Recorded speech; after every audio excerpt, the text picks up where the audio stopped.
All right, welcome to the very first video on Multi-Grid Mashup. If y'all don't know, my name is Andrew. Thank y'all for being here. This is going to be an uncut podcast slash recap from the weekend. Mute my computer. I have all my notes and stuff right here. But I appreciate y'all being here. Like I said, my name is Andrew. This is the very first video.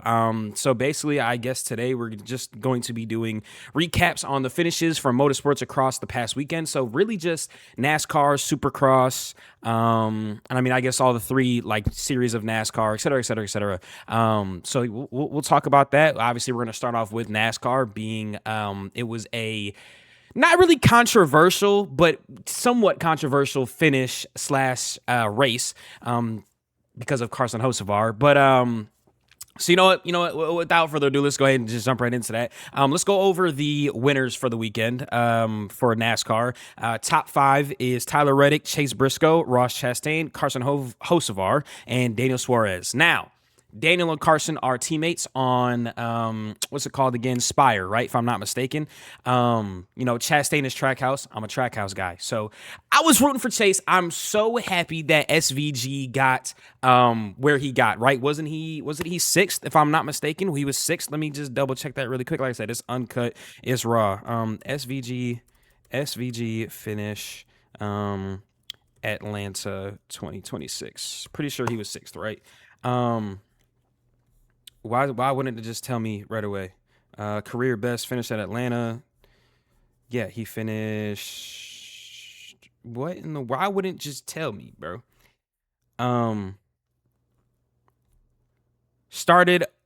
He started the race in 28th, finished stage 1 in 34th. Why are they doing a whole story? Okay, here's the standings. Yes, he finished 6th, okay? I was right.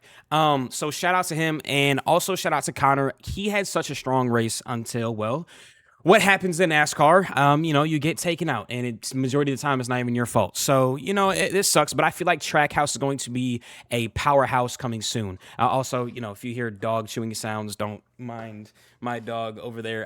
I do this in the living room because we only have a one-bedroom apartment. But, so yeah, top five was them. Huge shout out to Tyler Reddick. Obviously, great job. Back-to-back wins. Shout out to 2311. Shout out to Michael Jordan. I'm a big sports guy in terms of, outside of motorsports, like football, basketball. Those are my top two sports. So seeing Michael Jackson. Yo, lock in. Hey, seeing Michael Jordan do something is awesome. And obviously, outside of basketball, I love it. I think LeBron's my GOAT. That's another conversation, though. This is motorsports. That's awesome. So shout out Tyler Reddick. Shout out to Bubba. Obviously, he put on a strong race. Now let's go into more of that, right? Bubba, Carson Hocevar, the actual race itself. Carson, people are mad and saying that Carson wrecked Bell. Bell's number 20. Let me just double check. I just want to make sure it's Bell, right? Just want to make sure. Yes, Christopher Bell. I just want to make sure I have my facts straight because I know how people in the comments can get. This is my first year watching NASCAR like back in full, so I'm still learning the drivers and stuff. So I'm sorry. My apologies. People are mad that he wrecked Bell. Now, in that situation, I can understand why people would say that. It does look like he was trying to fill a gap that wasn't there, but he had nowhere to go down low. He was getting bumped from behind, right? The high side only had Bell. That's kind of also on Bell's spotter. If he sees Carson having somewhat of a run slash push from the middle lane, and you see Carson's duck down low or block down low, and he can't move, as a spotter, hey, high, go high, just to avoid a wreck. You know what I'm saying? It sucks that happened, obviously. Carson is getting a bad reputation from the fans and also, I guess, the drivers as a, too aggressive without but lacking maturity. In my opinion, I think Carson is bringing back the sport of NASCAR. Now, I'm not saying NASCAR has been about wrecking, but I'm saying in terms of taking the opportunity and taking the risk and trying to win. If you're not trying in racing and you're not getting dirty and bumping and rubbing, you're not racing. And I think that's just what everybody's misunderstanding. Obviously, even Kyle, when it came to the truck race, right? Craftsman Series. Also, shout out to Kyle. That was great race by him. That was 4 wins in a row now at Atlanta? No. Yeah. How many wins did Kyle Busch have in a row at Atlanta in the Truck Series? I'm pretty sure that was number 4. I'm just using ChatGPT to obviously, help me. 3 times. Oh no. So 3 times, 24, 25, and 26. So three race streak. So that's why I'm making sure my notes are good. Oh, huge shout out to him. But the reason that he won was because of Hocevar. Hocevar played great defense. He played great teamwork. Hocevar, he said he had car problems and he was sputtering a little bit, so maybe he couldn't have went and got it himself. But I think that if he really wanted to just do him and go get a win, he damn near could have got a win himself. Found somebody to run with, or even just made a move and could have spun Kyle out, But obviously that's not right. They were technically, 2 Spire trucks that weekend, so they're technically teammates, and you don't want to do that to your own teammate, of course, right? That race, I just feel like people are being a little bit too hard on Carson. Carson obviously is young. He needs to mature in terms of, I guess, when to make his moves. Do I think now let's transition to the actual race, right? When Bubba, it was Bubba and Carson, right? 1-2. No, sorry. Yeah, no, it was Bubba, Carson 1-2 on the restart going into overtime, if I'm not mistaken.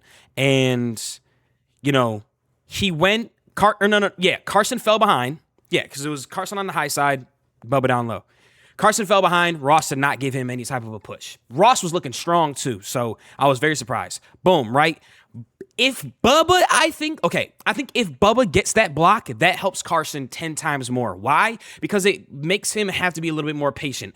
Carson seen he went too high, stuck that nose in there. Thank God Bubba didn't come down, but sticking that nose in there and making that move just too early costed him. You damn near never want to be ahead in the last 2 laps, or even going to the white flag. You never want to be ahead, like majority of the time, because someone's gonna have that run, someone's gonna have that push, and that's essentially what happened. Is Reddick had that push, and he had Bubba there to help him a little bit. Carson did go up a little bit too high also and hit Bubba, which kind of damaged both of their cars a little bit. Carson still managed to finish 4th, but it's one of them things where I think people are looking at Carson as aggressive, but or dirty. People are looking at him as dirty and not aggressive. Aggressive is a good thing. I think aggressive is great for the sport. The Hell Yeah campaign is back, and he's bringing back what NASCAR was, rubbing and racing.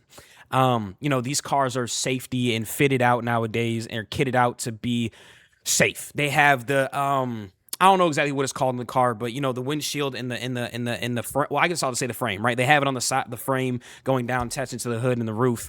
They have the flaps there, and they have flaps all over the car to keep them on the ground. The first week at Daytona, Bubba's flaps are going crazy when he spun out in the heat races.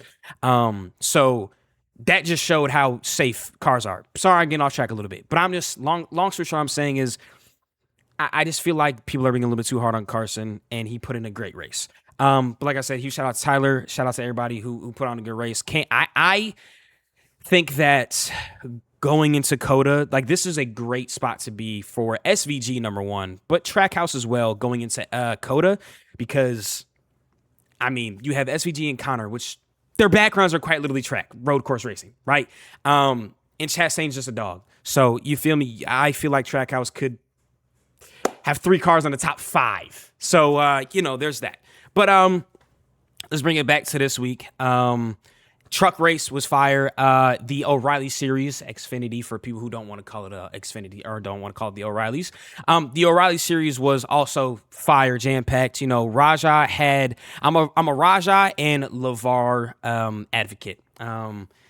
Rajah has a little bit more emotion, I guess, and momentum in name than LeVar does. So I really, really root for LeVar because he's also very talented. I guess, if I'm not mistaken, they grew up together and they've known each other for a while. Not necessarily grew up, but have known each other for a while, and with the whole racing journey. So huge shout out to them. It's awesome. That's like me and my friend being in the same class, you know what I'm saying? And throughout our whole lives, and getting to where we want to be, motorsports wise, and racing in the same, class of motorsports. And it's fire. I love that for them. Rajah was looking great.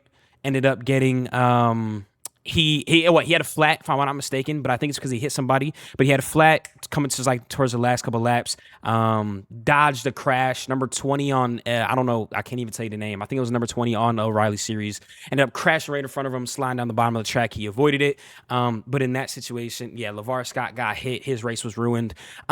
So the O'Reilly series was really good. And I'm not gonna lie, the past 2 weeks now, every series has delivered something. Like, I truly think that NASCAR is back just because of what Daytona and now Atlanta, which in my opinion is a mini Daytona, has delivered. High quality, fast paced, suspenseful racing for the last 2 weeks. NASCAR is back. They have speed with Kevin Harvick and, my gosh, can't believe I forgot the name.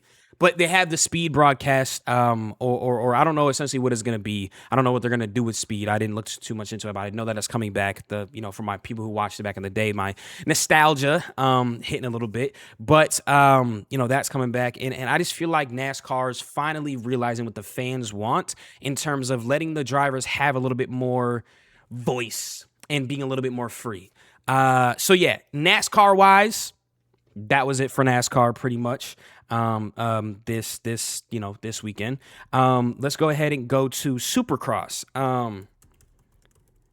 If I'm not mistaken, the 250 East did not race this weekend. Supercross finish this weekend.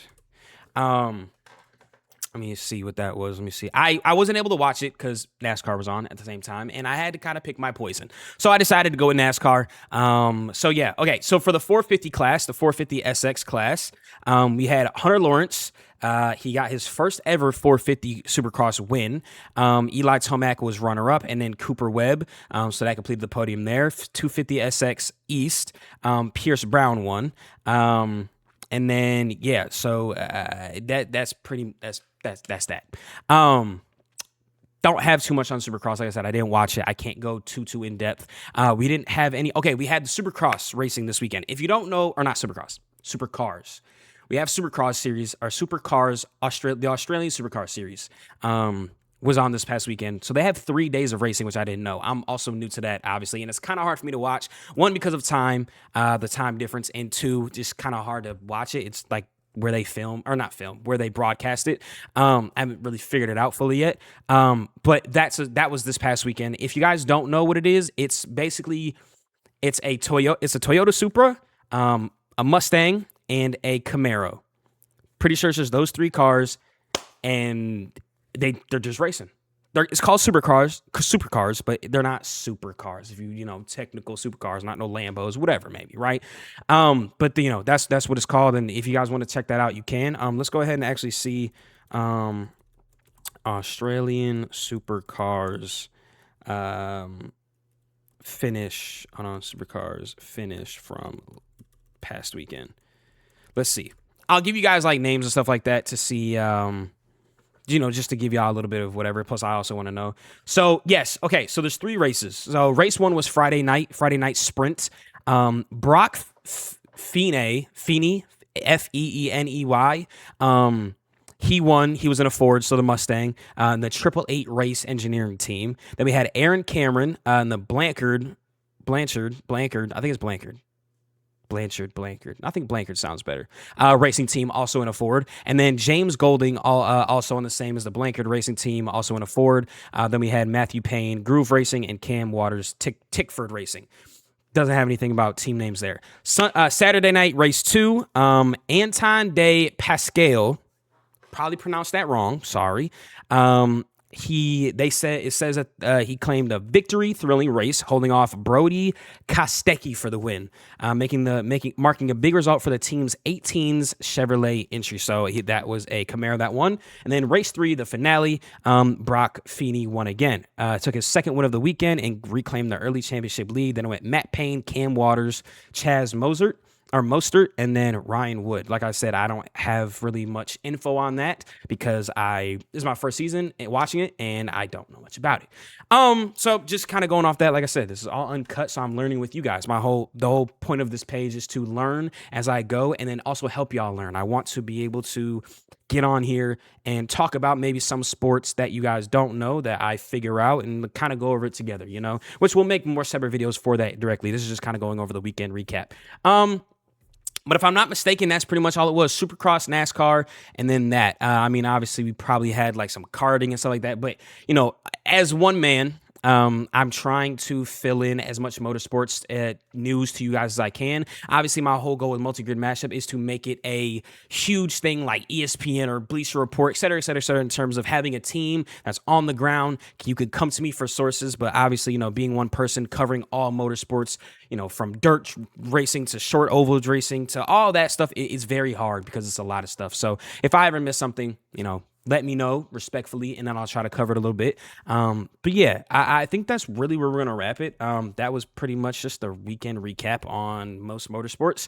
Good little 15-minute video. I appreciate you guys. Obviously, once we have, start doing more podcasts with other people, getting guests on here, I do want to try and get like drivers on here, even like people coming up, like local track drivers, whether it be some IMSA drivers, but like VP, not low, but like VP series, et cetera, et cetera, et cetera. I want to start getting people on here and doing that for you guys as well. But that takes time and it takes a little bit of money and motion. So, once I can start giving back to you guys and leveling up the content, I will. With that being said, thank y'all for, if you did watch this far, comment Tarzan. I don't know. If you got as far, comment Tarzan. W, though, I appreciate you guys being here. God bless everybody. Thank God for everything he gives you in life. The food in your stomach, the clothes in your bed. My ADHD be fucking me up. Thank God for the clothes on your back, the roof over your head, the bed you sleep on, and the food in your stomach, the family that loves you. And if nobody loves you, I love you. Okay? Thank you guys. And we're out this thing. Peace.